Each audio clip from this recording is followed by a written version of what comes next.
1970-80 ఈ మధ్య ప్రాంతంలో పాకిస్తాన్ కూడా అణ్వాయుధాలు తయారు చేయడానికి ప్రయత్నాలు చేస్తుంది.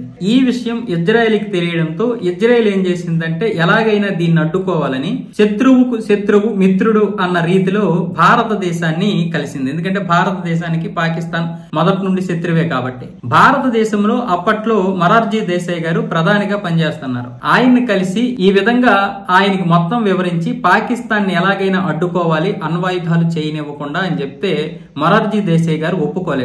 ఆ తర్వాత వెంటనే ఆయన దిగిపోయారు. అంటే ఆయన దింపేసి ఇందిరాగాంధీ గారు ప్రధాని అయ్యారు. ఆమె ప్రధాని అయిన తర్వాత మళ్ళీ ఈ ప్రపోజల్ ఇజ్రాయెల్ ఇందిరాగాంధీ దగ్గరికి తీసుకొచ్చింది. దాంతో ఇందిరాగాంధీ సరే అని చెప్పింది. ఇందులో భాగంగా పాకిస్తాన్ అడ్డుకోవడానికి ఇజ్రాయెల్కి చెందినటువంటి F-15, F-16 ఉదంపూర్, జామ్నగర్ చేరుకొని అక్కడి నుంచి పాకిస్తాన్ పై దాడి చేయాలనేది ప్లాన్.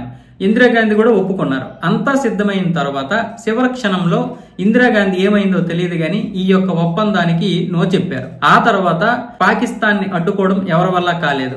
ఆ తర్వాత 1998లో మనం ఈ యొక్క అణ్వాయుధాలు తయారు చేసిన తర్వాత పాకిస్తాన్ కూడా తన యొక్క అణ్వాయుధాలను అయితే తయారు చేసుకోగలిగింది.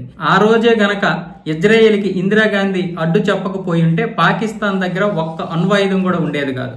ఇప్పుడు తోక జాడిస్తుందంటే అవి ఉండడం వల్లే. అవి గనక లేకపోతే పాకిస్తాన్ పరిస్థితి ఇంకా దిగజారిపోయేది.